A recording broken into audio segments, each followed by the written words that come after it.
What's up, peeps? Welcome back to Musicians Help, and today we're talking about hiring a substitute and being a substitute on a gig. Now, when you're hiring a substitute, there's definitely things you need to watch out for, and if you're a substitute on a gig, there's a certain way you need to carry yourself on that gig and certain responsibilities and do's and don'ts, and yeah, we got to talk about this because this is a thing in the community. So we'll start with hiring a substitute. Let's say you're on a gig already and you're out on the road or whatever the situation is, and you need someone to fill in for you. You need to hire someone, number one, that can definitely do the job. So whatever responsibilities that you have on the gig, they need to be able to do your job as if you just were not there. Now, there's other nuances here that are very, very important when you're choosing a sub.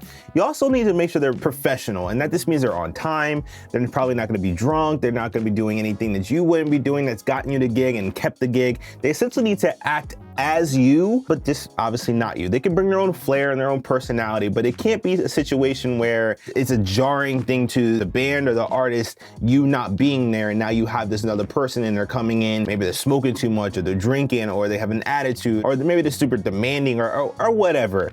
You gotta make sure that they understand the responsibilities walking in, and it's your job as the person who has the gig to translate all of that stuff. Also, when you're hiring a musician, you gotta make sure that they have your best interests at heart. And this is gonna tie in also into being a substitute, but when you're hiring someone, you wanna make sure they're not gonna try to shark you out of a gig, meaning they're not gonna weasel their way and say, oh man, this guy's got this cool gig, I'm gonna come in, do the most, and try to, talk to the musical director and take this gig from somebody. It's not the way to go about that. It's actually super unprofessional and rude. You got trusted as a person to come in and to just do this job once or twice, and great, go ahead and do that, get your money and go back home. The people on that gig know who you are. You probably made them feel pretty good. You played well, you did all that good stuff, and that's really all you need to do. They'll remember if they need a substitute again, or they'll remember if they need somebody to come in and fill in that instrument you filled in on. They'll remember that stuff. So make sure you're hiring someone that you trust in every capacity, so they're acting exactly how you would be acting and playing the same way, or at least similar enough that it's not gonna be off and it's not gonna make the music feel weird. Let's talk about being a substitute on a gig. You obviously need to make sure you learn the music. You may get a big advance notice. So they say, hey, in 2 weeks, I know I have to do this. Can you come and do this? Well, great, you have 2 weeks to learn music, so learn that music. Be solid, be professional when it comes down to this playing, right? You also might get a 12-hour notice, and it's just like, yo, something just came up, can you come in and do this? You need to understand what you're saying yes to. And some gigs, and I'm just gonna speak specifically as a drummer, some gigs have a lot of triggers on them, and some gigs don't. Some gigs are very, very intricate when it comes down to arrangements, some gigs don't. Some gigs are just requiring a lot more out of you and your knowledge base, and some aren't.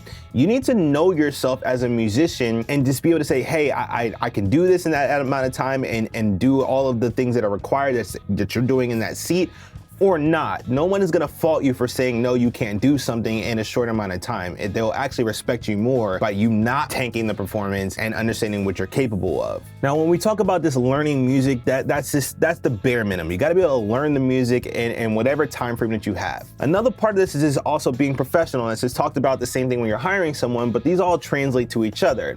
You need to make sure that you're acting in the same way whoever had the gig would act. Now, if they are doing shots on the gig, and okay, that's fine, but you don't want to be the one that's like, oh, let's all take a shot together.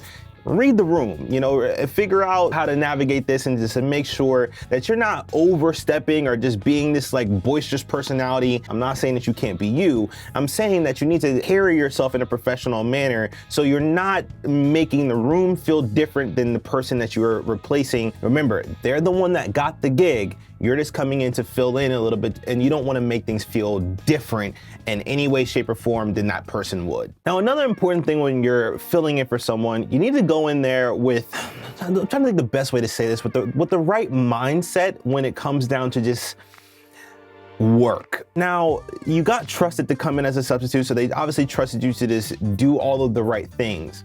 Sometimes you do get a substitute that wants to take your gig, or they realize this is a cool camp, and it may be. But your job as a substitute is not to try to shark your friend or a peer or whatever out of their job. You make your money for that day or two or week or however long that you're supposed to be there. Make your bread, enjoy the time, obviously network and make all of your relationships, but you don't need to throw it out there. I'm available.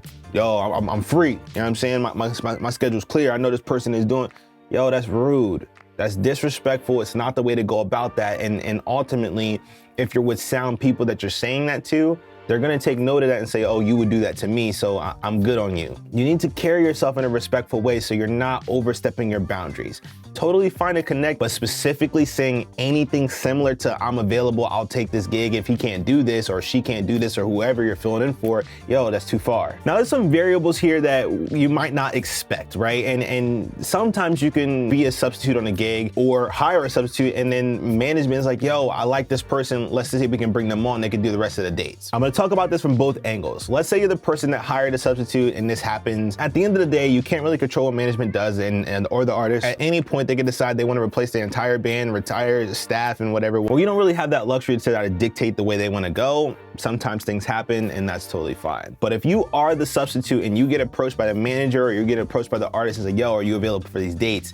And especially if that person that you're subbing in for called you specifically, you handle this way. I appreciate that. I don't want to overstep. I know this is his gig. It's not really up to me. I understand that y'all are gonna do whatever y'all are gonna do, but like, I don't want to burn a bridge with my friend. And you call them and let them know. Yo, this is what's being said, this is what's being talked about. I don't want to do anything malicious and make it appear like I'm trying to shark you out of a gig because that's not my intention. You have to make sure that's ultra clear to someone so you're not burning a bridge, you're not doing anything malicious, and it's clear that you're not doing that. You always want to make sure that your name is attached in a positive light in every way, shape, or form. So make sure you're just carrying yourself that way. So all in all, I mean, at the end of the day, you need to make sure if you're a substitute that you're just providing the same value that the person that you're filling in for would bring. And obviously you could do more in terms of playing and being you and bring your own personality and flair to that. I'm not saying not to do that. What I am saying though is don't do too much. Right? You don't want to just be the person coming in just trying to show off because you're on the gig. No, play the parts, lock it in, play it exactly how that person would. You can obviously do your own embellishments and things like that and show your own personality in your playing. But when you go too far, you might make the band feel uncomfortable. You might be doing too much that might throw the artist off. Ultimately, that's not really your gig. Your job now is to kind of match the same energy the person is that you're filling in for would have brought. So if you have any other experiences or you have any questions, or maybe I didn't say anything perfectly and you want to add something to that, like, yo, also make sure you don't do this, or actually it's okay to do that, or you have experienced something, please leave it in the comments. There's nothing that's off the table. If you have anything specific you want me to answer, leave it in the comments below. Feel free to shoot me a DM, and if it's a good question, I'll maybe even make a video about it so we can just kind of talk about it again as we're here on Musicians Help. So that's gonna be it for me. You guys have a great day.